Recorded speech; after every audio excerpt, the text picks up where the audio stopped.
Welcome to the Kupferberg Holocaust Resource Center and Archives, and especially to our culminating event of this year's KHRCA Colloquium series, sponsored by the National Endowment for Humanities. I want to just, for those of you who haven't been here for the other 7 lectures and talks that we've had over the past year, I want to just give you a sense of the profound depth and scope of our exploration of this topic, which has really stretched from opening up the question of what's the role of gender at all when discussing genocide. Why is it a compelling lens or perspective through examining various genocides through various voices, both of scholars, practitioners, and of survivors, to hear how in different contexts, both historical and geographical, genocide and mass atrocity has unfolded and affected and entwined and meshed and victimized certain groups based on gender categories all around the world and throughout really the 20th century and since. And we have 2 main groups to thank for the amazing, provocative, and inspiring journey we've had this year. Number 1, obviously, the speakers who have led these wonderful lectures. We've had such amazing, thoughtful, careful, and inviting lectures. This topic can be quite off-putting at first, as can almost any topic related to genocide, I've discovered. But they've been so welcoming and so accepting and bringing us into the conversation that it's truly been a wonderful development. So I want to thank all the speakers that came this whole year, and of course our wonderful speakers today that I'm lucky to know a couple of and just met the third, and I know you're in for an amazing talk. But really, I want to take this final moment to thank the truly remarkable professor here at Queensborough Community College who put this whole year together, and that's Dr. Amy Traver from the Sociology Department. Please join me. The remarkable thing about Amy is she proposed this series of events almost a year and a half ago. And almost a year and a half ago, I have the feeling she knew exactly how it was going to develop and what was going to happen and what was going to be said, because everything was laid out. And it's truly a masterful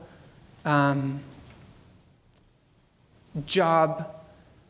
I call it an impresario, but it's this masterful job of putting different ideas, thoughts, and people together to create a project that builds over the course of its trajectory and that becomes more and more meaningful with each subsequent event. And for those of you who have written, anyone from having written a 5-page essay to a dissertation knows how hard it is to sustain an idea and a focus and a sort of I was going to say an introspection, but it's more of just a process of exploring a thought and how difficult that is, and the extra challenge when you're not the one doing the speaking. You just have to kind of guess what people are going to say and how it'll affect an audience. And it's really been remarkable and a great treat for me to have been able to work with you this year. And so I now introduce Dr. Traver. Well, it's very flattering, but in all honesty, we do it for the students who sustain these events and who bring the energy for them and whose learning inspires all of us. So thank you for being here, all of you. So it's my pleasure to welcome you to the 8th event of the 2015-2016 Kupferberg Holocaust Resource Center and Archives Colloquia Series, Gender, Mass Violence, and Genocide. Today's panel, titled Gender, Genocide, and Justice in Rwanda, will conclude the series by turning our gender lens to the events of the Rwandan genocide and issues of reparations and political representation in post-genocide Rwanda. So our first panelist, Ms. Roxanne Krystalli, are you going to go first? Sarah is going to go first. We already talked about that. Yeah. So you can see that by the 8th, you start to lose things. Our first panelist, Miss Sara E. Brown, is... Doctor. Yes, doctor. She defended on Monday. As of 48 yes, hours. That's... Thank you. Thank you for that correction. That's a very important correction. She's a Stern Family Fellow and first comparative genocide doctoral candidate at the Strassler Center for Holocaust and Genocide Studies at Clark University. Her dissertation, Gender and Agency, Women Rescuers and Perpetrators During the Genocide in Rwanda, which she just defended successfully on Monday, explores women who exercised agency during the 1994 genocide in Rwanda. Brown has worked and conducted research in Rwanda since 2004. She regularly travels there to conduct firsthand interviews with survivors, perpetrators, rescuers, and witnesses of the genocide. And after Sara, we have Samantha. Okay. Our second panelist is Miss Samantha Lakin. Okay, still working on the dissertation, getting very close.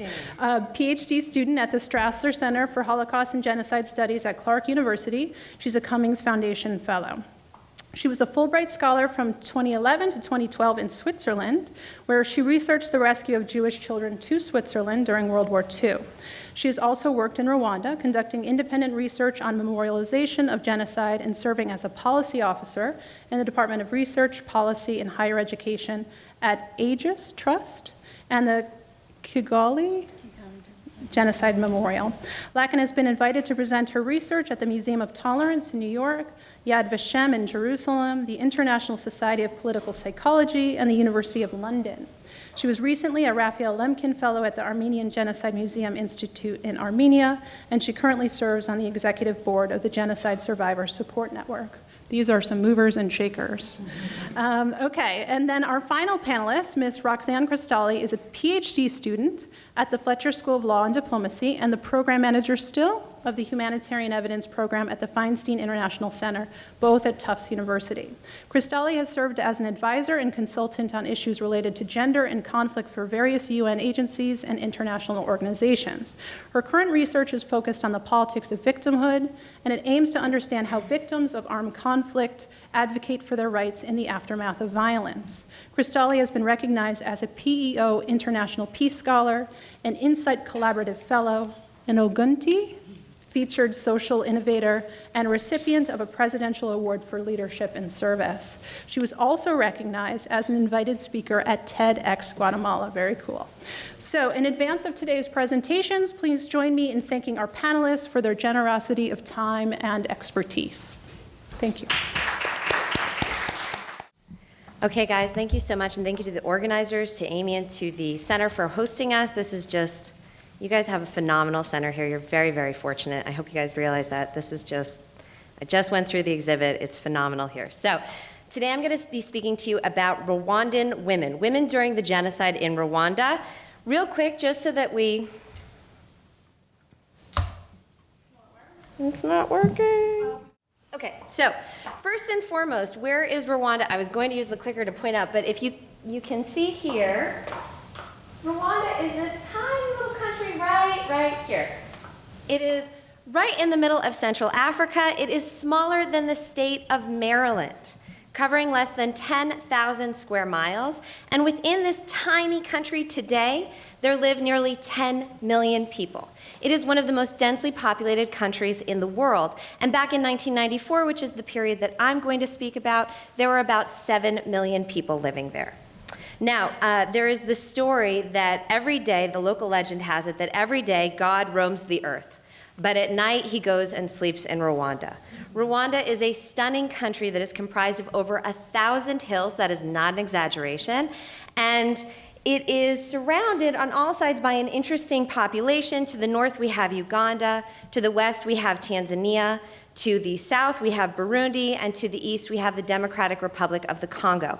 Many of those countries are in the news often for instability and violence, and so Rwanda lives in a tough neighborhood. It is a landlocked state, primarily agricultural, and it has limited natural resources and a very small export market of coffee and tea. Now, Rwanda is made up primarily of 3 ethnic groups: the Hutus, which make up the majority, the Tutsis, which are a minority population, and the Twa, who represent less than 1% of the population, and they're more commonly known as a pygmy population, although that's not really the appropriate terminology to use. Now, a lot of speculation surrounds what constitutes a Hutu versus a Tutsi, and the truth is that there is no comprehensive answer. Some believe that it was a socioeconomic division once upon a time. Those with 10 or more cows were Tutsis because they were cattle ranchers, and those who did not have cows and worked the fields were agriculturalists, and these were the Hutus. Others believe that the Tutsis descended from a Nilotic people who migrated to Rwanda with their cows centuries ago and encountered a Bantu farming society that was already there and later labeled Hutu. Colonialists went so far as to claim that they had found in the Tutsis the lost descendants of Ham. So we're going back to the Bible now, and Noah. This was Noah's son who was banished for laughing at his father's nakedness in the Old Testament. The truth is, there is no definitive answer. What is known is that while the Tutsis had ruled Rwanda before colonialism and during colonialism, the Hutus came to power after independence and discriminated against the Tutsis, occasionally lashing out in violence and committing massacres. Now, we don't have time to tackle colonialism today and it's the full entirety of its impact, but let's cover this. By the 1990s, I want you to know a few things. First, the Catholic Church and the colonial rulers had perpetuated ethnic tensions between the Hutus and the Tutsis. Two, the Hutus had targeted and killed Tutsis during several bouts of violence since independence.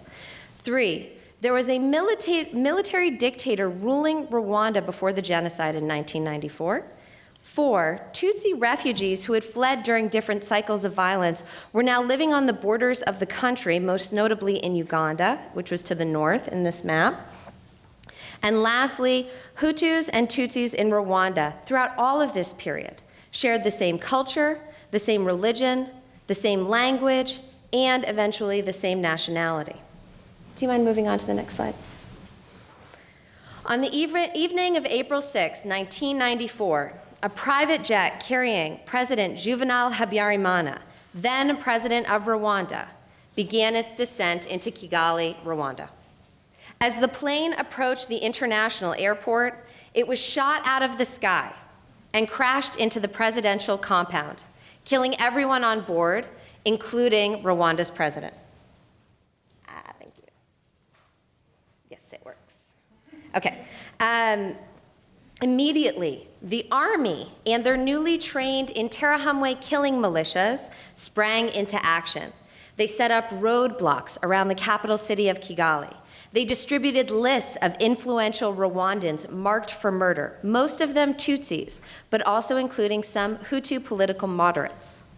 And they began conducting home raids around the capital city. Rwanda's Radio Television Libre de Mille Collines, which was the radio station for the Hutu extremists, they blamed the Tutsis for the death of their president immediately and began calling for the people to take revenge on the murderers. By the morning of April 7th, just maybe 12 hours later, the genocide was already well underway in the capital city of Kigali, and it spread throughout the country thereafter.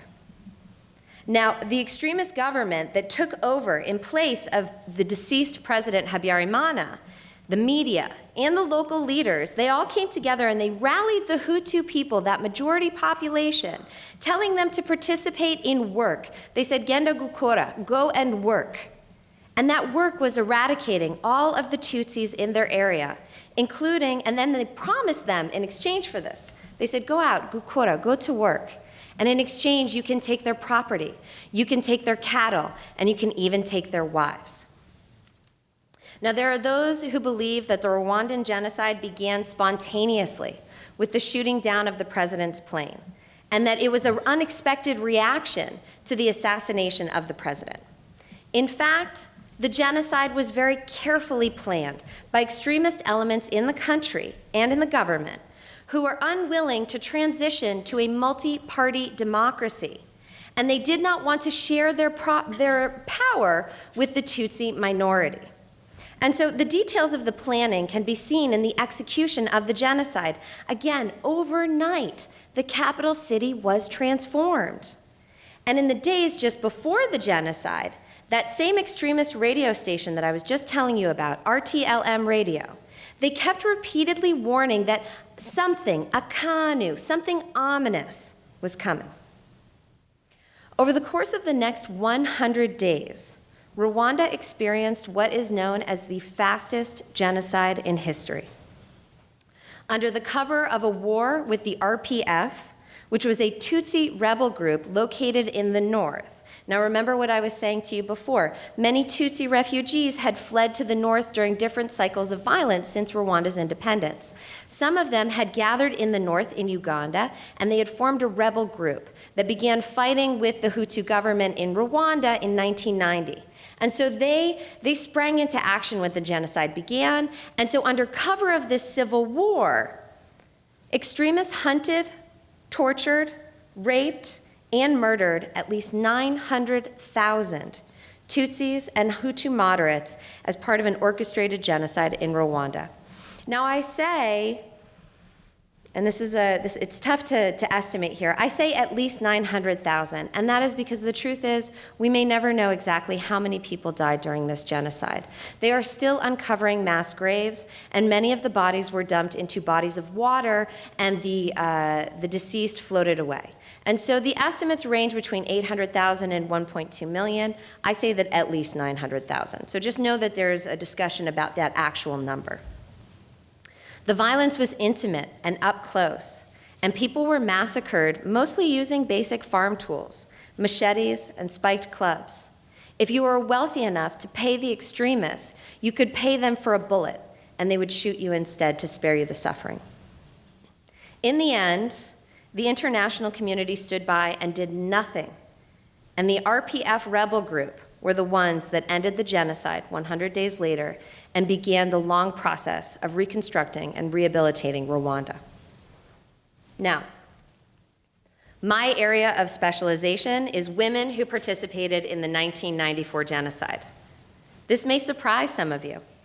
Often, we think of women as passive bystanders or victims during instances of mass violence. And this oversight is a result of a gendered interpretation of mass violence that assumes that women don't steal, women don't rape, and women certainly do not murder. This is not the case. In Rwanda, women perpetrators played a significant role in the violence. Now, if you think what I'm saying is crazy, and that women are just victims or bystanders, don't worry, you're not alone.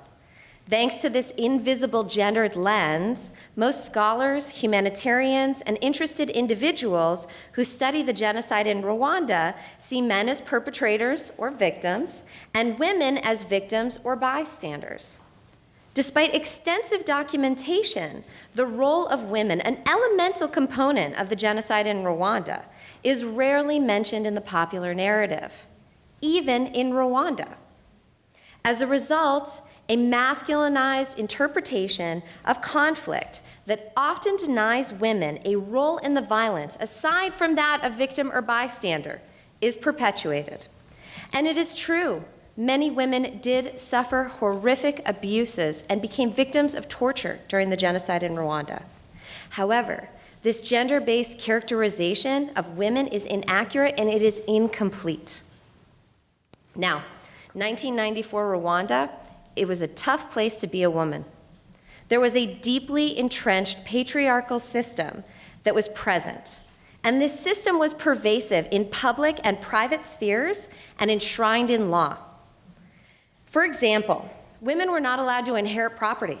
They couldn't open a bank account, and they represented less than 5% of the executive branch of government.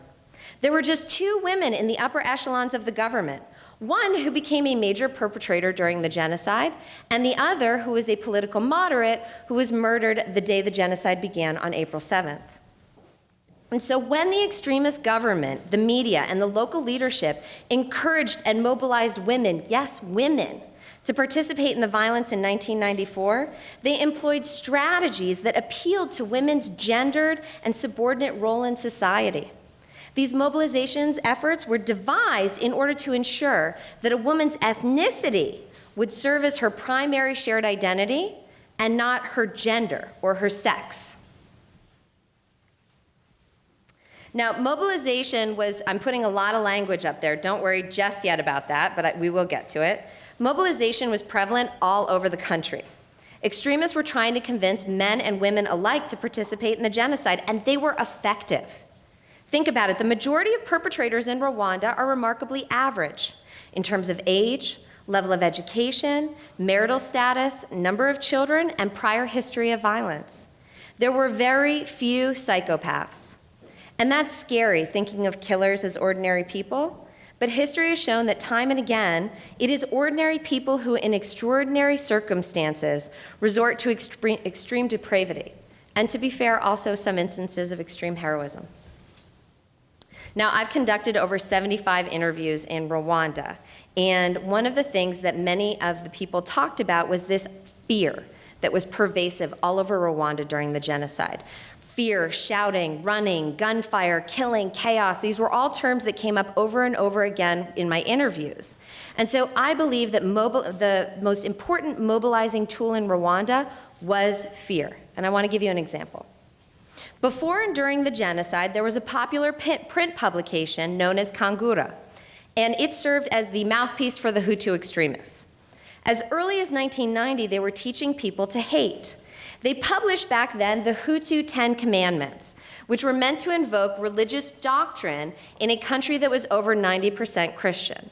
So here I have the text of the first 3 commandments for you guys.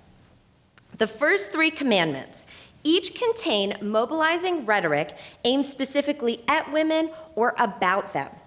The first commandment identified Tutsi women as a threat to the Hutu cause and was intended to further dehumanize a subsect of the Tutsi population, Tutsi women, and identify them as particularly nefarious and an inhuman them in an us versus them paradigm.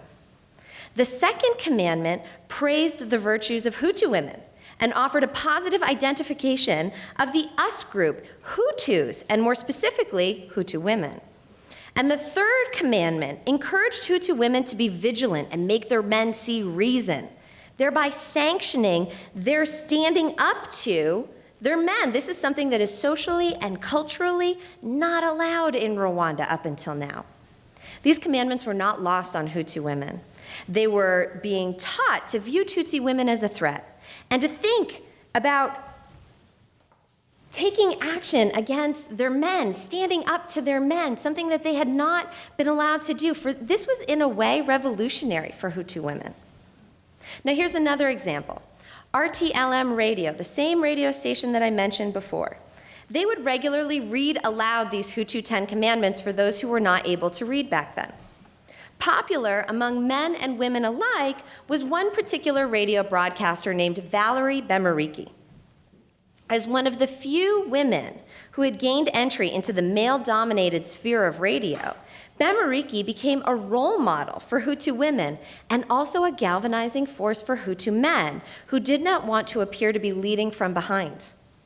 She was notorious for the fast pace of her broadcasts and the passion, and she would become louder and faster, especially when she had violence to report. And she would often play on the fears of the Hutu majority and make claims that if the Hutu did not rise up and defend themselves, the Tutsi would be the one to destroy them. Now, how many here believe that there were just a few women perpetrators, kind of weird anomalies, not necessarily the norm, by show of hands? Okay. At first, the numbers that were being reported were very low. About 3,000 women were incarcerated following the genocide. But more recently, just over a decade ago, Rwanda set up a hybrid court known as Gacaca, and this was intended to try suspected perpetrators of genocide. Now, how many believe that those numbers changed after Gacaca started? You would be correct. Of the 1,003,227 suspects who were brought to dock for suspected crimes of genocide, 96,653 were women. That represents nearly 10% of the people that were tried by the Gacaca courts. Now, I went into the prisons and into the Tiege work camps where some of these women perpetrators were serving their time, and I interviewed 26 of them. The majority of the women that I interviewed participated mostly in acts of indirect violence, meaning they did not necessarily pick up a machete and directly kill, but oftentimes they were a part of the mobs that would kill, or they would expose Tutsis who were in hiding, or they would help to loot the homes of Tutsis after they were killed. Still, some of them murdered. And they're not all in Rwanda either. The sketch on this slide is of a woman named Beatrice Munyenyezi, and she lived in New Hampshire, just a few hours north of here, for over 10 years before she was brought to trial for lying on her immigration papers about her role in the Rwandan genocide. She claimed she was a refugee fleeing the violence, when in fact she played a key role in the genocide in a university town of Butare. Now, she denied her crimes, and denying one's crimes is not unusual. In the end, 22 of the 26 women I interviewed who were serving their sentences, they denied their involvement on some level or another, even though they had confessed to their crimes to either Gacaca or national courts. Some argued even that as women, they were incapable of participating. So I randomly sampled 9 of the women, and I compared their interviews with their Gacaca court transcripts, and these detailed the proceedings. So the witnesses that testified against them, including bystanders, victims, and also people who helped to kill alongside them. And they also included the confessions of these women, and I found that 7 of the 9 that I sampled had substantial inconsistencies. This most likely means that these women were not honest with me when they denied their involvement. And I theorize that this may actually be due to the gendered interpretations of women's participation in mass violence as unacceptable and cause for shame. This may also explain why they are largely absent from the mainstream narrative. So, moving forward and acknowledging, acknowledging the role that women played in the genocide in Rwanda, I want to talk about the implications of ignoring that role. The immediate post-genocide reality in Rwanda was chaotic. The RPF government and the international community faced crisis after crisis, and by and large, they shared a blind spot when it came to women who did not fit the common narrative of bystander or victim.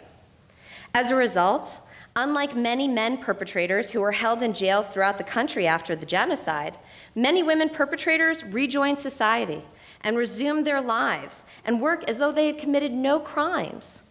Life went back to normal for them. They went back to their homes, they worked, they moved, they got married, they had children, they lived seemingly normal lives. And when Gacaca went nationwide in 2006, suddenly these women were brought before panels of these Gacaca judges known as Inyanga Mugayo, and they were asked to answer for their crimes. Many of the women I interviewed, they expressed surprise that they had been found at all. Now, revisiting very quickly Beatrice Munyenyezi's case in New Hampshire, just one more time, I want to talk a little bit about how they framed her case.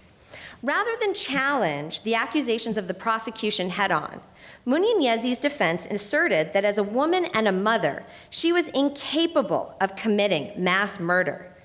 And it wasn't enough for the defense to stress that her sex and her motherhood proved her inability to perpetrate genocide. They went further. They erased her almost entirely from the genocide. Not that perpetrator women are trying to change this narrative, coming forward and demanding equality here in the United States or in Rwanda. A culture of silence prevails. And herein lies the potential for future instability. What happens when a perpetrator population goes unacknowledged and is not subject to justice, rehabilitation, re-education, and reintegration in a post-genocide context? Sitting in the courtroom watching this court case, I became increasingly concerned that Munyenyezi's defense and her strategy was working. And in the end, her strategy was effective. The jury was unable to determine her guilt or her innocence, resulting in a mistrial. Members of the jury later admitted that while they did not believe her innocent, they were unable to believe that she, a woman and a mother, had perpetrated genocide. So she was tried a second time, and this case focused instead on her dishonesty. It turned out that a woman lying was something the jury was much more ready to believe, and she was found guilty. Now, very briefly, because I always hate to end these talks on a negative note, very briefly, on a more positive note, I want to tell you, you may be feeling a little bit discouraged about Rwanda's progress. Don't be too worried. Though Rwanda still has a long way to go, they have become a thriving young state with a developing IT sector, a new free trade zone in the works, a railway under construction, coffee export deals worldwide, investment from the Bill and Melinda Gates Foundation, the Clinton Foundation, Partners in Health, and a host of other non-governmental organizations. Infant mortality is down. Literacy is way up. Primary education is free. Everyone's on Facebook and Twitter.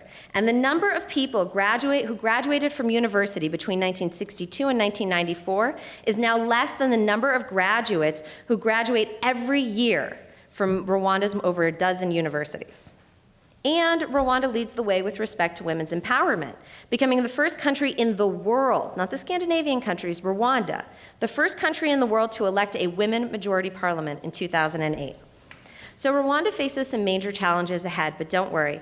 The women of the country are well equipped, and okay, so are the men, to ensure that Rwanda continues to grow and thrive. Thank you very much.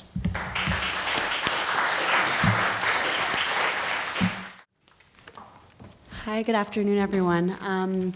So my name is Samantha Lakin. I'm a PhD student at the Strassler Center for Holocaust and Genocide Studies at Clark University. And I really have to thank Sara because she did a lot of the hard work for me in terms of explaining the 1994 genocide in Rwanda, some of the preconditions, how the genocide took place, which is really her specialty. So for me, most of my work discusses the post-genocide recovery of the state in Rwanda, and especially looking at victims and others who experienced the genocide. And I know my slides aren't up yet, but I think it's okay. Yeah. So basically, what I work on are issues of justice and issues of gender and justice. And so what I'm going to speak about today, I'm going to first of all give you a little bit of an overview of why we should even consider looking at gender in terms of questions of justice. So when we talk about justice, we are looking at how countries emerging from conflict rebuild their societies. How do they rebuild individuals who have suffered major losses, suffered losses of family, suffered losses of property, suffered losses of livelihoods, and other incredible losses. We also think about institutions and how the institutions, as Sara mentioned, in 1994 after the genocide in Rwanda were broken. There was no legal justice system, there was no water system, no sanitation system, no road system. There were basically bodies lying everywhere in the streets, and the road ahead looked really difficult, not only for these institutional systems, but also, as I mentioned, for restoring and helping individuals recover from such an incredible atrocity. And basically what I'm going to speak about today is a specific kind of justice called transitional justice. And transitional justice is basically that type of justice that incorporates ways to move forward and help communities in conflict and countries in conflict recover. And when I say recover, how many of you, when I say justice, think of a court case or a legal system or a lawyer and a judge in a trial? So that's what most people think of when they think of justice, and that's really our predominant view in the United States and in many other countries in the world. But when I speak about transitional justice, I'm speaking about other things in addition to the juridical cases. I'm speaking about things under what we would call symbolic reparations. Things like public apologies and how that makes victims feel. Things like building a memorial where people can bury their loved ones and they can go visit them. About creating an educational space where people can teach their children about what happened during the genocide and help explain to them why they don't have grandparents or why they don't have aunts and uncles like everybody else. And so these kinds of efforts are also included in transitional justice. And as we'll see today during my talk, they also have a gendered aspect and a gendered lens. And as all of us are speaking about today, benefit from understanding these issues through a gendered perspective. So this is a photo I took at the 19th commemoration at Mount Kenya University in Kigali, Rwanda. And these are some of the ritual practices that happen at commemorations, like the lighting of candles that last throughout the night. So you can kind of see what these memorials and these concepts look like. So Sara did a great job of telling you a snapshot of Rwanda, but basically today we have about 84% Hutu, 15% Tutsi, 1% Twa. Languages are diverse in Kinyarwanda, English, and French, with most individuals, especially in the government, using English now. A population of around 10 to 12 million, and the borders that Sara mentioned. And I'm not going to go through this so intensely, but this is also kind of an overview of the 100 Days of Genocide. As Sara mentioned, President Juvenal Habyarimana's plane was shot down. This ignited violence from the Hutu extremist against the Tutsi minority and started the 100 Days of Killing, which ended on July 4th, 1994, with the Rwandan Patriotic Front, the RPF rebel group from Uganda, coming into the country and liberating the people from the genocide. So just to let you know, the Rwandan Patriotic Front soon turned into a legitimate political party, and they are the main party in Rwanda today. And they are one of the ones who have led a lot of the reconstruction that I'm going to talk about. So I speak about this justice again as a way to restore individual victims to their social, economic, physical, and emotional status after the conflict. How many of you think this can actually be done? That we can actually restore people who have experienced this kind of killing to their exact social, economic, physical, and emotional status? Yeah. It's a dream. But in reality, we know that we can only get close enough, that by providing certain services and providing certain kinds of justice, we can only do what's good enough. We can never fully restore someone to their status. So basically, reparations and these symbolic reparations are the best attempt to provide someone recompense and redress for their losses and to help them build normal lives in the aftermath of the conflict. So I want to speak for a minute about the United Nations Basic Principles, which say that the reparations are considered a right for victims of mass atrocities, crimes against humanity, and genocide.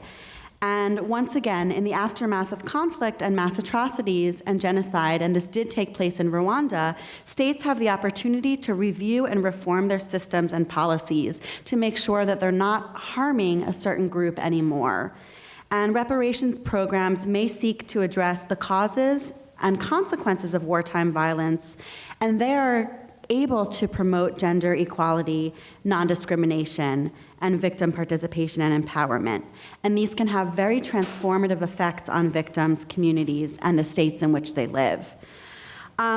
Just to provide some background, when I say reparations, I'm either speaking about monetary compensation, so giving people a certain amount of money or a certain amount of money per year, either one time or per year, to help restore them to their status, or giving them something symbolic, as I mentioned, building a memorial in their community, building a well to help them gain water, building something that symbolizes the violence but also provides something more for the future beyond money. So these are two different kinds of reparations that are often chosen, and we'll speak about those in the case of Rwanda in a few minutes.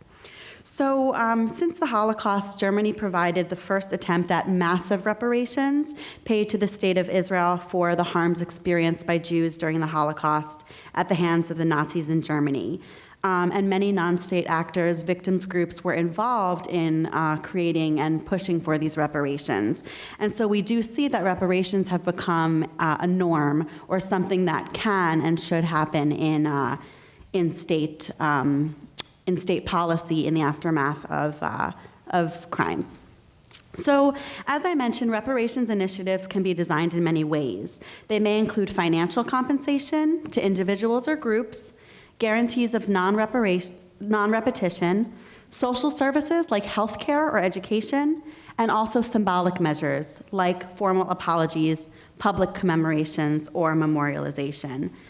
And again, these can be completely monetary, completely symbolic, a mix of the two. It all depends on the situation in which the country is in, which is something that I think all of us really understand here, is that the context is specific. Sometimes monetary works, sometimes symbolic works, sometimes it has to be a combination, which again we'll see in the case of Rwanda in a few minutes. And as I mentioned before, restoring each individual victim to their pre-conflict status is impossible in most cases, with reparations serving as a good enough basis. And there are some considerations and downfalls of reparations, two of which I'll mention. So in theory, they're great. In theory, they should really help people. They should really help victims. But two main issues are finality and munificence. And again, those are kind of technical terms, but I'll just explain them briefly.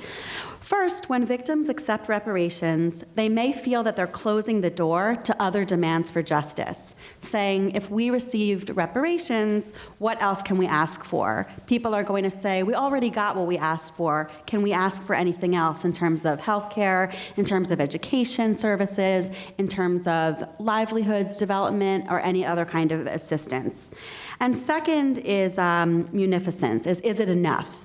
How much money is enough money to give someone who lost 11 members of their family, as did one of my friends who survived from Nyamata Memorial Church? How much money is enough? How can you calculate that for the lives lost? And the third issue I'll mention actually is the issue of blood money. Do victims feel like they're taking money, blood money, for what they have lost? So I'm going to move into a little bit about the gendered aspect now that I've explained reparations. I'll send this slide out if people are interested, especially students, as this is some literature that basically you can refer to for professors and students in case you're interested in reading more about what I've just said. So these are some of the survivor statistics that basically say who survived the 1994 genocide in Rwanda. We have about 1 million genocide victims massacred. Again, Sarah mentioned the number between 800,000 and 1.2 million Tutsi and moderate Hutu murdered during this period. And we also see that there were a number of orphans, 64,000, 33,000 widows, 250,000 to 500,000 rape victims, 20,000 kids born of rape, and we can see that 58% of survivors were women. And so we look at these questions and these statistics, and we can say, widows, that's gendered, orphans, that's gendered, kids born of rape, gendered, rape victims, gendered. We look at these statistics and we can see how gender questions might help us understand who are these orphans, who's left to take care of them, what situation are they going to be in when they grow up. So I want to really quickly turn to roles, as Sarah mentioned a little bit, of gender in the aftermath and rebuilding in Rwanda. So these are two photos that I have from the Portraits of Reconciliation series in the New York Times magazine that came out in 2014 on the 20th commemoration of the 1994 genocide. And many of you may be familiar with these. And you can see a very interesting thing in this photo. You can see this woman who's the survivor and the perpetrator who's the man. And you can see that basically the woman is face forward, feeling rather confident looking at the audience, and she's comforting the man who may be embarrassed or upset about what he did to her. And they've come together in 2014, 20 years after the genocide, to reconcile and take this portrait. So just looking at this tells you a different story of women victims. She seems to have the strength, while he seems to be at a loss. The next one is this, where they have a little bit more of an equal status. The man and the woman both look upset. It's not possible to know who is the survivor and who is the perpetrator unless you read the story that goes with it. They're also portrayed more equally, and you can almost feel the tension between them, as if we're not really sure what's going on. We're not really sure if they will ever reconcile. We're not really sure they even want to be there for this photo. So just something to think about, the way that the gendered aspects are represented. So one thing I want to speak about as well are these women who are seemingly normal. The one on the right was raped during the genocide and infected with HIV, and the one on the left you can see has a physical scar. Things that you can't always see that happen specifically to women, but also to men, but specifically to women, where you look and you think people are okay, people are recovering, but there are still so many issues that affect women in the end of the day. So the last thing I want to talk about is this International Organization for Migration Reparations Plan.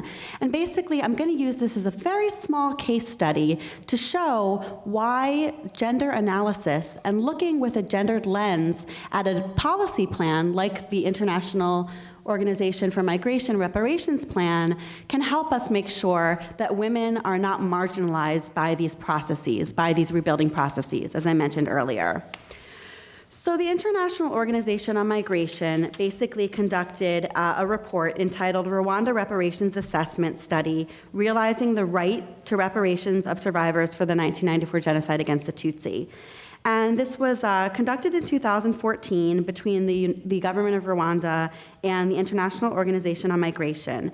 And this is basically a feasibility study to see how possible it might be for the government of Rwanda in order to provide reparations to victims and survivors of the genocide, and also how can they be given? Would it be monetary, as I mentioned? Would it be symbolic?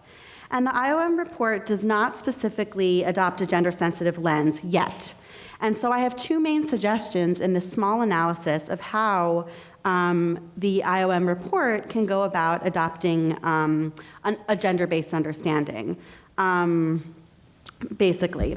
So two examples from the IOM show a potential for success in terms of gender reparations. These include focusing on reparations as a right for all victims of genocide and devising a gender-sensitive method of data collection and victim-based surveys. So the first thing we need to notice is that they're trying to make available, adequate, effective, and appropriate remedies, including reparations. And one question is, are reparations really considered as a right? As we see from the UN Basic Principles, in international law and international standards, reparations are considered a right. But as we all know, we often have to fight for our rights. And our rights are not always given to us just because they're said that they are a right. And so in Rwanda, many of the survivors are actually in the process of trying to reprove that reparations are a right to them and that they feel very important about this. And as a right, nobody, if it's established that it's a right, nobody can be denied, not men and not women. So the first thing is establishing the framework that these will be a right and not a privilege, establishes the framework that they're a right for all, for men, for women, for all survivors. And that's one way to make sure that the reparations will be attributed and given to women by establishing this rights-based approach. The second thing is gender-sensitive data collection. And many of us may think that this is very boring. It's boring to go out and collect data. Data sounds overwhelming. It sounds like something we put on our computers. But the way that all three of us work is that we also collect data by talking to people in exciting ways, by interviewing people, and by figuring out what makes them tick, what makes them worried, what do they care about. And when we do these things, we gain information and create data as well. And so a lot of this gender-sensitive data collection and survey methodology is needed in order to ensure the rights of women, and also to understand how women and men suffered differently from the genocide. Doesn't mean they suffered unequally, but they definitely suffered differently. And so by partnering with certain survivors organizations, key donor countries, United Nations, and others, we have to make sure that there is a series of community dialogues and really an understanding within the questions asked, within the answers received, and within the analysis done through those questions and answers to understand what victims and survivors want in terms of reparations, what is feasible, and also what differs amongst men and women who are survivors. And these are two ways that I can see this policy being more gender sensitive and gender appropriate.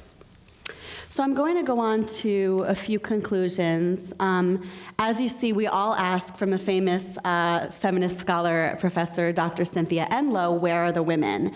And I also add, where can they be? So you have this photo, as Sarah mentioned, of 3 female graduates of the Agozo Shalom Village, Youth Village High School, running, very excited on their day of high school graduation, women in caps and gowns. So we think of women as victims, but we should also think, where can they be, and how can they benefit from reparations programs? So I'll just mention a few conclusions before I finish, and we'll take questions at the end. I'm happy to answer questions about anything regarding Rwanda or this subject at all. So women's experiences during conflict and genocide are more diverse and intense than just sexual violence, which is something that Sarah mentioned. And where women fight or engage in combat or support factions, women are not only victims. They can be killed, wounded, tortured. They can be coerced into performing atrocities or detained and punished. And all of these various experiences should be acknowledged and redressed. Gender does not necessarily delineate the duties and create dualities between combatant, non-combatant, or activist and non-activist, with one being associated as male and one being associated as female. And in whatever roles or whatever status women inhabit in a context or conflict of repression, they might suffer, be victimized in the same ways as men, but there might also be gendered ways in which they suffer, creating the need for gender disaggregated and gender-sensitive data. So I'll thank you guys now, and again, I'm happy to answer any questions at all. My research goes far beyond the question of gender, but I'm really have been pleased and happy to be a part of this today. I know I threw some technical terms at you. I'd be happy to clarify any of those. I really want to thank the Queensborough Community College Kupferberg Holocaust Research Center and Archives, the NEH Challenge Grant, Dan and Amy, and my fellow panelists, Sarah and Roxanne. This has been a wonderful time to share with you, to teach with you, to learn from you, I hope soon, and I thank you very much.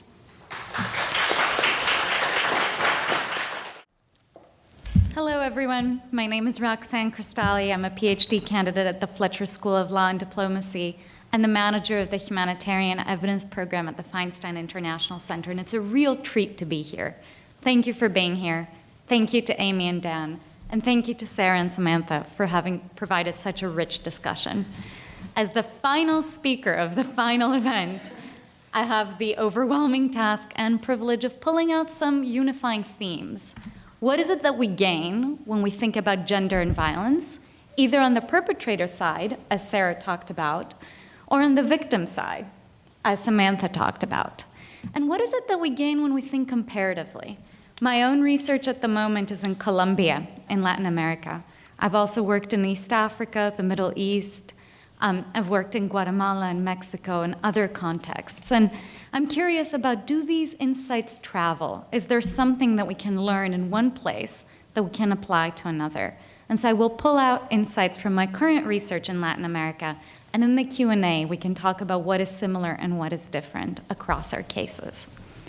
So the way I'm going to use my time today is I'm going to start by talking about this victim-perpetrator division as the two intelligible categories of how people participate in conflict.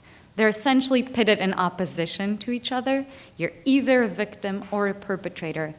And as Sara and Samantha both suggested, that doesn't really capture the diversity of roles or the diversity of experiences of violence.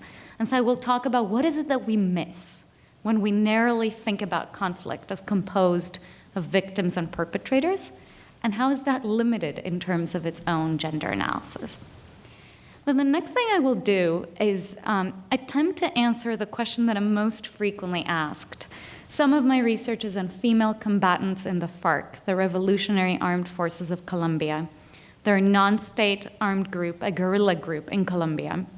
And the number one question I get is why? Why would women join a guerrilla group? And as Sara suggested, I'm going to unpack the assumptions behind the question, right? The silent assumption is, but women aren't violent. Why would they join? But also treat it as a legitimate choice on the part of women and look at what is it that they say about their own motivations, and what does that mean for preventing violence, for thinking about the transitional and post-conflict era, and for thinking about those women's experiences as the conflict begins to wind down. The third thing I hope to do today is to talk about how our concept of who is a victim is itself very gendered. Our concept of what counts as a harm in conflict is itself very gendered. And our language for talking about it can be quite limited in itself. And there I will take a little bit of time to talk about why do I choose this word victim in the era of campus sexual assault being in the media, and the big dilemma of do you call people victims or survivors, and how do you choose? I will describe a little bit the process behind my own choices. And then the last thing I hope to do, time permitting, and if it doesn't, please ask me about it, is talk about masculinity as a gendered subject of violence. Very frequently when we talk about gender and violence, be it in Rwanda or Colombia, we assume gender is a code word for women, or as Sara said, for victims. What happens, what do we gain when we treat men as gendered subjects? And we look at their own motivations to participate in violence as born out of gender. We look at the ways in which they wield violence as gendered themselves. And we think about gender as they demobilize, as they reintegrate into peacetime communities, and as they navigate the challenges of those transitions. So first, victims and perpetrators as the two iconic categories of conflict. As Sara said, the label of victim very much feminizes vulnerability. We assume that that is the primary role of women in conflict, and that is a grounded assumption in the experience of women in conflicts worldwide. Why is this problematic? Why is it a problem to have women be synonymous with victims in conflict? Because it can be depoliticized. Because then the inclusion of women in peace processes, the inclusion of women in programs designing the post-conflict era is solely through this passive lens. Come narrate to us the harms that you suffered, as opposed to treating them as agents who are able to chart the future, as opposed to looking at all the types of power that they hold, and as opposed to looking at them through textured identities. It's also problematic because it misses the ways in which men suffered harm. When we feminize vulnerability, do we shrink the space for men to come forward and report harms that they suffered in conflict? And as I will discuss a little bit later, my own research suggests that we do. On the other end of the spectrum, the perpetrator label in conflict, also known as combatants, also known as agents of violence in a number of ways, is highly masculinized. And the reason that that is limited is because most men do not, in fact, kill. Most men do not perpetrate atrocities. Most men are not aggressive. Men are not inherently violent. And so we need to break that autonomous arrow that equates the two categories. And the other limitation of the perpetrator label being masculinized is that when women do commit violence, it is fetishized. It is considered exotic. It is considered more transgressive than the violence of men. So as I mentioned in my own research, I do work with women former combatants in various Colombian armed groups. And the ways in which their acts are described, the acts of violence that they committed, violence that's very similar to men's violence in the conflict, is as though they violated expectations of this nurturing femininity, as though they violated this duty to be peaceful because they are women, and are therefore punished for it in ways that men are not. I do believe that is a common thread in our research across contexts. And so we need to think about what is it that we miss when we fetishize women's violence. Think about women in ISIS, in media coverage, how much more coverage you get of female suicide bombers, women involved in acts of terrorism, as though men's violence is normal and normalized, and women's violence is exceptional and exceptionalized. And what is it that we miss when that happens? The third problem with the victim-perpetrator category is that what do you do when the two identities overlap? What do you do when someone within an armed group has both wielded violence but also experienced forms of it? And our current systems aren't really very well set up to deal with that. So as Samantha beautifully explained, there's the reparations system for victims where you need to prove your eligibility. You need to prove that you are, in fact, a victim to participate. For former combatants, we have something called DDR, because the UN never met an acronym it never loved, which stands for disarmament, demobilization, and reintegration. Disarmament, pretty straightforward, the process by which you lay down your weapon. Demobilization, how you go from being a former combatant to being a civilian. Reintegration, the toughest piece, how do you build a civilian life after, in some cases, 4 or 5 decades within an armed group. For both of those cases, be it reparations or DDR, you need to earn your spot in the program. If you're a victim, you need to prove that you suffered harm. And as I said, I will talk about a little bit later, we need to talk about what obligations does that place on victims. For DDR, you need to prove you were a perpetrator, and you go in that perpetrator bucket. What happens when you suffered harm within an armed group? So in the Colombian experience, we have a lot of women who willingly joined armed groups. They weren't abducted, they weren't forced to, they chose to be part of the guerrilla, who were then subjected to forced abortions, who were subjected to forced sterilization or forced impregnation, forced forms of birth control, rape within the armed groups, but they do not neatly, cleanly meet that victim category. So what do we do when the categories overlap? How do we provide services to people who don't neatly fit in either bucket? And how does that nuance our sense of experiences of conflict? The second thing I'd like to talk about is why. Why would women join an armed group? And here I will talk specifically about my research in the Colombian case.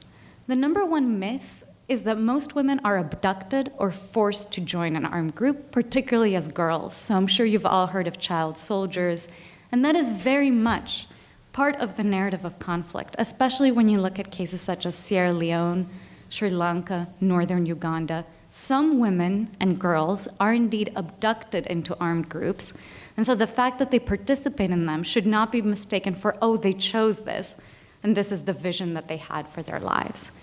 At the same time, particularly in Colombia, a lot of women choose this life.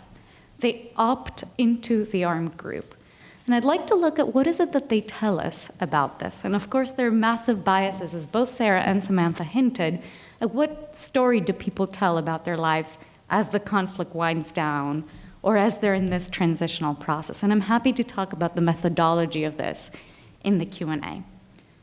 So one thing you hear is protection. When women feel unprotected in civil society and feel that the armed group can help guard them against harm, they will voluntarily join it, which has a very clear implication for prevention, but also a very challenging one. So when you feel like you run the risk of suffering harm within Colombian society as a civilian, and if you're in the FARC will protect you, that is the number one motivation to join. And that's pretty similar for women and for men. Second motivation, again, fairly similar for women and for men, is a livelihood, which is particularly if you're in a poor area, marginalized area, fairly poor family, and the armed group offers a way of taking care of yourself and your family. Some of them pay combatants, others don't. Many of them provide what you need to make a life. That becomes a livelihood choice. In a sense, it's a job, like any other job, which is not how we're used to thinking about violence. The last two reasons in my research are specific to women, and I think they also tell us what does this mean after they demobilize.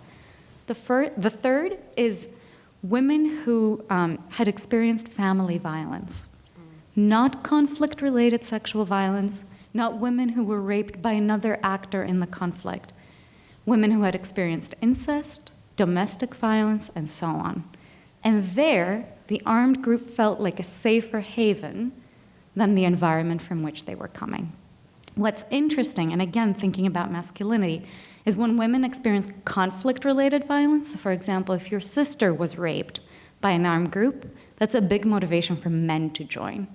Again, it's the honor narrative, where the group says, well, they raped your sister. I can't believe you won't do anything about that. So we need to think about how are gendered harms instrumentalized? How do armed groups use these experiences that women have to attract the men around them? Another example of this instrumentalization, is essentially after women join, telling their male family members, even your aunt joined. So shaming men and their masculinity into joining an armed group after their female family members joined. And then the final reason that women join, at least within the Colombian context, is the promise of feminism, which is very interesting. So in particular, the FARC, the Revolutionary Armed Forces of Colombia, promise gender equality. They have it in their charter. They actively recruit women. Again, the groups think about this. They make strategic decisions about it. And when you're coming from a deeply patriarchal, unequal society, the promise of a more gender equal group seems very attractive, which is very hard as we think about the transitional context, because what's the policy prescription there beyond, well, make civil society less patriarchal? But that's not exactly a digestible bullet point within a day. And so it's interesting to think about how sometimes these groups pitch themselves as more progressive than their civilian counterparts. So the key challenge here is Samantha talked about the importance of restoration, right, of restoring people to the pre-conflict status quo. If the pre-conflict status quo is patriarchal, where you might suffer violence from your own family or someone else, is restoration a goal that these women and girls will get behind? Very frequently, it's not. And so what happens is they don't demobilize, or they demobilize informally. They're reluctant to become part of civil society and continue to perpetuate violence. So we need to think about what are the gendered implications of these terms that we're using, and what does that mean for the transitional process?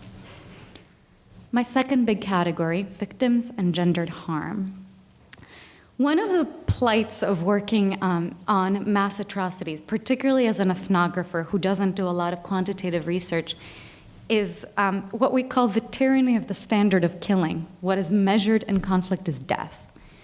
In part, it's because that's easier to measure than conflict-related rape or loss of livelihood. Less stigma in a conflict when it comes to the reporting of it, and also more discreetly countable. What that means, however, is that a series of other gendered harms that people suffer in war aren't as documented and aren't recorded. And so when we privilege this physical standard of violence, and in particular the killing standard, especially in the field of genocide and mass atrocities, we miss out on a range of harms. And I'll give two examples before I move forward. So I've worked on forced disappearance, which are politically motivated abductions. It's different than kidnapping in that with kidnapping, you offer a ransom, you return the person if the ransom is paid. So the motivation is to kidnap someone who's wealthy or powerful who can pay the ransom. Forced disappearance, on the other hand, you disappear the person. To disappear is an active verb in this case. They're never heard from again. And that secrecy is part of the dynamic of the crime. It's intentionally so. So the targets of disappearance, often perceived enemies of the state, journalists, scholars, trade unionists, activists, and so on and so forth. When men are disappeared, and you're looking at a situation, as Sara mentioned, in an environment in which women don't have bank accounts, women may not have legal status, women may not inherit land, you see these reverberating gendered harms. So even though the man is the victim in the legal system and coded as the victim, what you're seeing is loss of livelihood among the women. They begin to move further and further away from the center of town. They're not able to work on the land, or their land is stolen by other male family members. They become targets of violence themselves, and so on and so forth. I bring this example up to suggest that we need a broad definition of what is a gendered harm in atrocities and who counts as a victim, to go beyond the victims of physical violence. And as Samantha said, while that is often legally codified in the principles to count direct and indirect victims, primary and secondary victims, in reality, there are hierarchies of victimhood. Even the word secondary victim, it's like we're saying you're second in line. Other people come first. And so thinking about what does gender add to our understanding of that? In terms of the language of victimhood, in my experience working in armed conflict, people actually fight for the status of being called a victim. they very rarely identify as survivors for a couple of reasons. One is that victim is a legal status. As Sam said, it entitles you to reparation. It entitles you to a particular treatment by a system. But beyond that, it's a social recognition of harm. Somebody rendered you a victim. And that dynamic, that sentence structure is very important to them. That doesn't mean they necessarily self-identify as victims for life, or that they see themselves as passive, or that the language of survivor doesn't resonate. But it does mean that we shouldn't throw out the victim label quite that quickly. And methodologically, what I'm assuming all three of us do is you reflect whatever people describe themselves as, right? So if they call themselves survivors, you call them survivors. If they call themselves bystanders, you call them bystanders. But legally and otherwise, I think being careful to not dismiss the power of victimhood is incredibly important. I'm going to close on the note of masculinity and atrocities, and I am happy to talk about it in greater length in the Q&A. As I've been mentioning throughout, victimhood is feminized, vulnerability is feminized. Our notion of gendered harms is very limited. What that does is it keeps the men out of certain forms of assistance to which they're entitled and can perpetuate conflict dynamics in the aftermath. So I interviewed, as part of my work, with the family members of the disappeared. As I mentioned, it's mostly men who are disappeared, women are the surviving family members. There are some cases of women who have been disappeared, in which case their male spouses or their sons are the surviving family members. What we see is they don't claim reparation, they don't come forward as victims, they don't socially or otherwise identify as victims in the same way.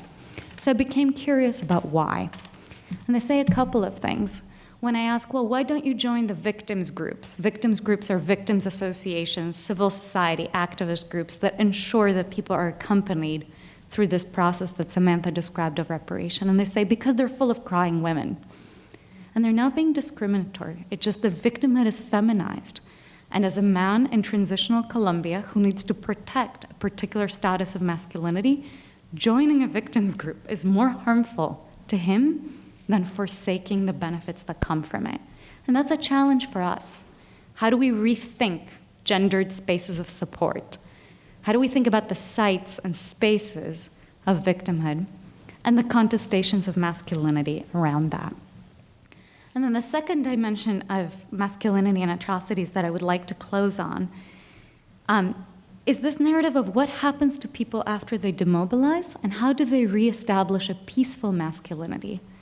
Because one of the challenges that we're seeing is when women are perpetrators, when they're in armed groups and they demobilize, they tend to deliberately get lost within the system. They'll very often displace themselves to an urban center where nobody knows them, in part because of what Sara described, because of that violation of the expectation of femininity, because they're seen as transgressive, they're seen as damaged women who can't possibly reintegrate into society.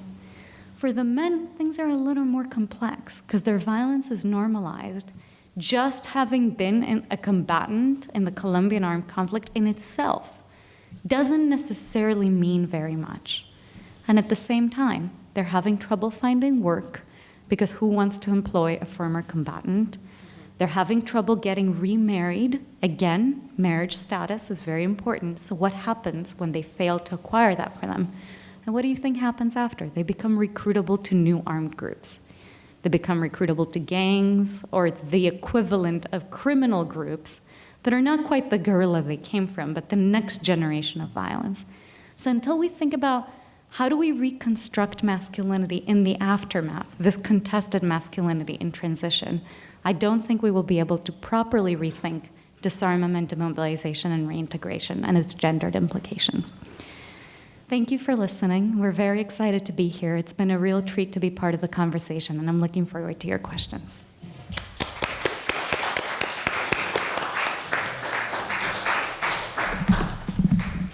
We learned a lot today together. I thank all of you for your company and in advance for your questions. So please, any questions that you have for our speakers today, raise your hand. Not everybody all at once.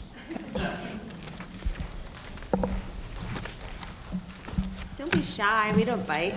Hi, I have a question about the woman in New Hampshire, I think you said. Yeah. I was curious to know what exactly she was doing during the Rwandan genocide to have been prosecuted. So Beatrice Munyenyezi, great question. Beatrice Munyenyezi is a complicated story. She happens to be from a family that is very famous for their participation in the genocide through marriage. Beatrice Munyenyezi is the daughter-in-law of Pauline Nyiramashuko, who is the only woman found guilty of genocide crimes by the International Criminal Tribunal for Rwanda.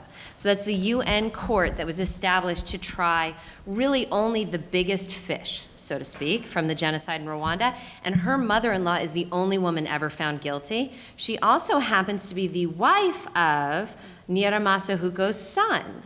And he is one of the people who is also found guilty of genocide crimes by the International Criminal Tribunal of Rwanda. And so she comes from a family, her sister, Prudence Kentengwa, she's also been deported from the United States, or she will be deported from the United States for her participation. Her father-in-law is under investigation. She's from this family that really killed together. And so they were based in the Butare area. Her mother-in-law was a minister for gender and family affairs during this time, and she was a key member of the extremist government, but she's also considered one of the original planners of the genocide early on. And when the genocide was sort of not really moving to Butare with the kind of speed and intensity the extremist government wanted, they sent her and her family down there to the hotel that they owned in Butare, which is a university town, and they told her to get things going. And that's exactly what she did. And so Beatrice played a role as part of this family dynamic of killing.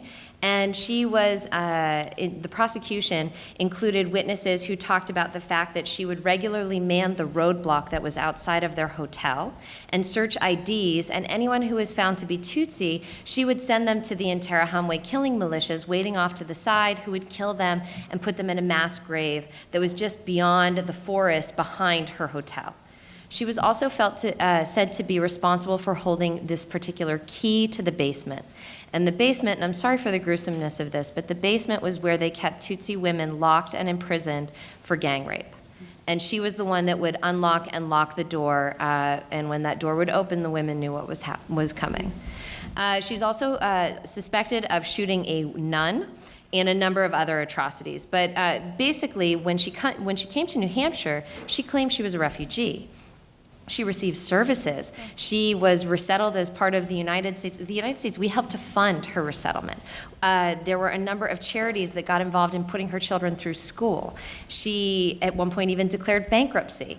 And the state, or the government ended up footing the bill for that. I mean, she lived an utterly normal life here for over a decade, or almost a decade, before she was eventually found. So in the end, there were 2 cases that were tried. And by the way, federal court cases are not cheap. There were millions of dollars were spent to try her, not once, but twice. Because when the first court case resulted in a mistrial, the prosecution refused to give up. Instead, they switched tactics. They decided, okay, we can't prove that she, as a woman and a mother, by the way, during the genocide, one of the ways that she was so easily identifiable to survivors is that she was pregnant with twins throughout. And so they were able to say the one that was pregnant, she was the one who XYZ, just a disturbing side detail. But anyways, as a mother and as a woman, that she was not able to participate. But eventually they caught her on lying. And lying was something that the second jury had no problem with. Oh, a woman lying? We can work with that. What was interesting is the judge in New Hampshire really took an interesting stand, and when it came time for her sentencing, he gave her the fullest sentence he could. She is serving 10 years in jail right now. There's appeals process taking place, but she's currently serving 10 years, and afterwards she will be deported to Rwanda, where she is wanted for crimes of genocide as well. Thank you. Thank you for your question. Other questions?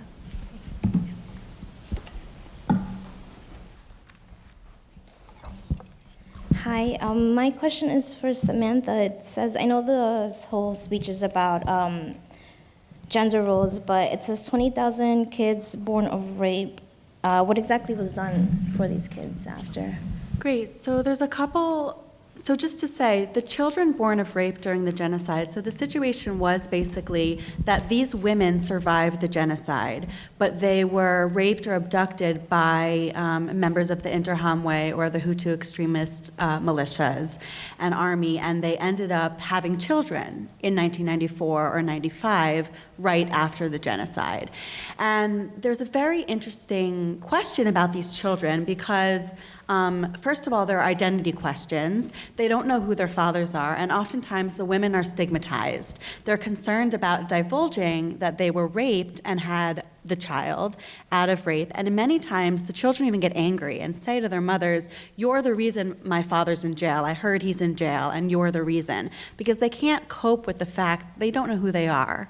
They don't know what their family legacy is. And so there are even programs in Rwanda today to work with mothers and children born of rape during the genocide to help them understand their family situation and kind of combat the stigma in those communities. And those programs have been working really well, but they're rare. Another issue is, as Roxanne mentioned, who gets the status of victim and who gets assistance from the government as a victim of genocide. And as of right now, these children born of rape during the genocide are not considered survivors of the 1994 genocide against the Tutsi. They don't receive assistance with school fees. They don't receive assistance in university fees from the funds established specifically for survivors. And so they're this kind of in limbo case. What do we do with them? They're clearly victims. They're clearly suffering emotionally, physically, in many cases physically with HIV or AIDS and other issues. They're suffering with livelihoods. Some of them can't get jobs. Some of them are very unstable or have emotional issues and difficulties. So they're suffering in ways that we know and that are documented. But because they're not registered as victims, the government is not able or is not helping them. And so what we have is this question of these kids who are rising in the next generation, the post-genocide kind of second generation, who really are struggling with this issue of who is their family and are they part of the victim side, the perpetrator side, neither of these sides. And these questions going through their minds, I think, really need to be addressed in this space so that they can really become part of this new society and do well, you know. And I think that is one thing that's starting to be addressed, but because rape and survival, so in the Rwandan genocide, many women were raped and then killed. So rape and survival, and then having a child from the rape is a case that is very taboo. People just don't speak about it. And so mothers would almost rather make up stories about who the father was than explain what really happened. And so you've really got these difficult dynamics both within the family, within the community, because people know. So let's say it was a local woman living in a rural community who doesn't have the financial means to move. If she's in the same community in which she was in 1994, people know what happened to her. And the kids may hear things, they may know, they may not know. They're in this position to have to confront their family. So it's both on the family level, that little level, it's on the village level, and it's also on the societal level of what do we do as a policy question. I'm going to add a complicating layer to this, which is in Rwanda, ethnicity, in terms of political terms, is now banned. They don't talk about I'm Hutu, I'm Tutsi, I'm Twa, but oftentimes children know, and ethnicity comes from the father. And so these children the women were often deliberately raped and impregnated because a Tutsi woman carrying the child of a Hutu man, that child is now considered Hutu according to Rwandan custom. And so that child's also dealing with this additional layer of ethnicity, which often isn't even talked about or addressed in public anymore. And so that becomes also a complicating component of this issue. That's a great question, thank you. Other questions? Oh, right behind you. Hi, this is a question for Sarah. I may be using the wrong nomenclature here, but did you find any difference between the men and the women who went from the role of bystander to perpetrator in terms of either like the ease with which they did so or the motivations for doing so, or was it, yeah? So this is a sore subject for me. Okay. I'll tell you an interesting finding from my dissertation, which was a problem for me. First of all, I only looked at women perpetrators. And so in my interviews, I only went out and interviewed women perpetrators because there have been a number of phenomenal studies on men perpetrators. Scott Strauss did a great one. Jean Hatzfeld did this 3-book series that is really phenomenal. And so I looked at them and I said, wow, they had such an easy time interviewing men. These men were almost eager to describe the crimes that they had participated in and their motivations and what they did. And so I assumed, wrongly, that women perpetrators would be equally forthcoming. And instead what I found was that most of the time, many of my interviews were a matter of mental and verbal gymnastics, where I was trying to get women to talk about the crimes that they had participated in, and they were trying to convince me that in fact they had done nothing wrong, and they were a victim of witchcraft, God punishing them, some sort of rivalries where they had been wrongly, accused of this, that, and the other, or corruption. And so trying to get them to delve into their motivations was incredibly difficult as well. The few that were more forthcoming with me, they did speak about making decisions in this kind of constrained space. And so I had one woman who admitted that she had participated in gathering rocks and dropping these rocks on a Tutsi man who was trapped at the bottom of a well. And only as I was further discussing it with her, and this is one of the great things about doing like an ethnographic type study or semi-structured interviews where you just can ask general questions and kind of build off of the answers that are being provided, I kept delving further. Well, what happened? How did you come to this well? And only then did it become apparent that she was called to the well by Interahamwe militiamen who had dropped the man in the well and then realized he'd survived the fall. And they were annoyed. And they didn't see themselves, they didn't want to go about gathering the rocks, and so they called a woman over, and as a woman, she felt she couldn't say no to them. And so she went and gathered the rocks. And then when they told her to drop the rocks down the well, she really didn't feel that she could say no to them again. And so she actively participated, but in this constrained space. She made a choice, but it certainly wasn't a choice of her own volition. She was one of the only ones who did not describe her participation as voluntary. But in every instance, women, just based on the patriarchal system that was prevalent in Rwanda in 1994, the way that they made choices, their motivations were decidedly constrained and within that patriarchal context. I mean, during an instance of violence, everybody's options are constrained, men and women alike. But women have this additional layer, especially given the system that was in place in 1994. Thank you. Yes. In the back. Where?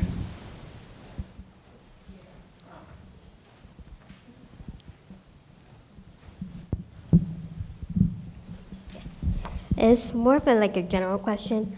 I know people in Africa are really religious, and I was just wondering if the reparations that the victims got were that they would pick, or if they had the choice, whether they would pick something more like a religious symbolic thing or something more monetary that they could go into making a ceremony or something.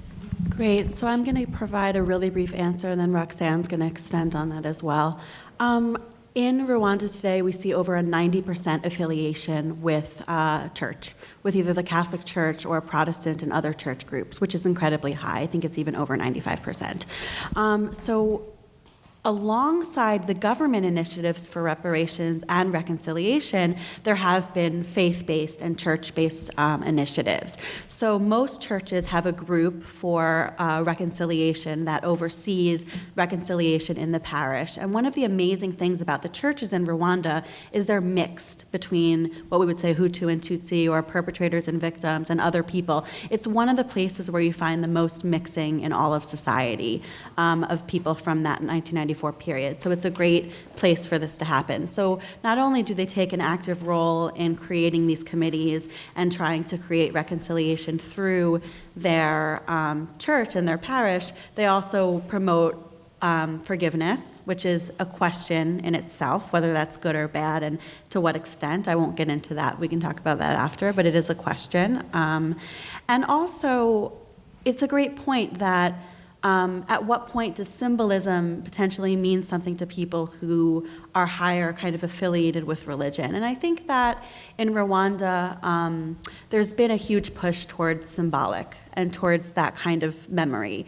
And I think it's both been religious, but it's also been via education, that people are really interested in being able to tell this in a manageable way to their children and to future generations, and to see these genocide sites and kind of the facts or the proof of what happened preserved for generations to come. There's a high interest among survivors and others in these kinds of symbolic efforts. So I think through the reparations process, it's becoming more of a hybrid, or more toward the symbolic reparations. First, for the issues I mentioned of what could be enough to actually cover those losses, but also I think because of the religious education and kind of human dynamics of people in Rwanda. So it's a great question. It's a really good question. A couple of insights from other contexts. One is the role that churches actually play with perpetrators and as a demobilization site. So what we're seeing in Colombia, particularly with the rise of the evangelical church presence there, is very frequently, as I was talking before about the reconstruction of masculinity, church offers a space for that, where you'll have a pastor say, be a new man here, using the language of religion, in particular Christian language, on reinvention, rebirth, reconstruction, and using that for demobilization, or using how church functions in the day-to-day life. Evangelical churches can be very involved. You have to go to services a lot. You have to go to events a lot.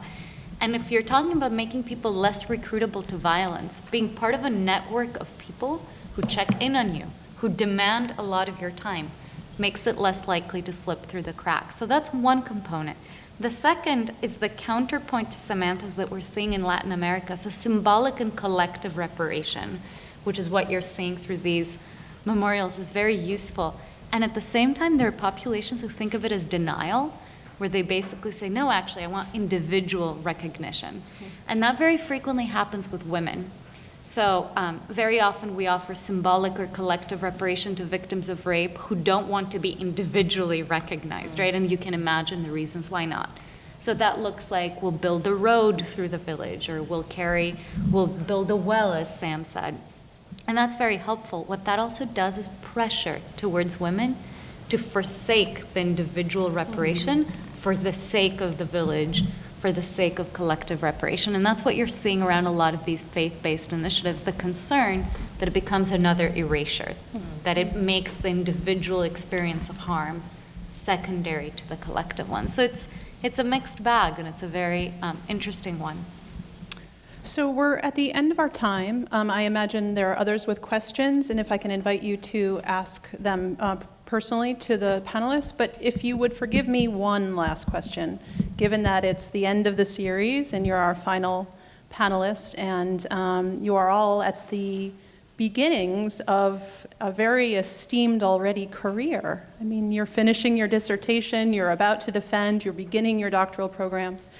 I wonder if you can, in a minute or less, each of you tell us how students who are interested in doing what you do or in studying what you study can get to where you are. I think you're an inspiration for our students, and I thank you for that and would love that input. I'm going to say something very quickly, which is whatever you choose to do it with integrity and do it well. If you are known for doing your work well, for doing it honestly, for really caring about people and caring about the consequences of your work rather than kind of what accolades you get or what awards you get or whatever, you will find the benefit very high.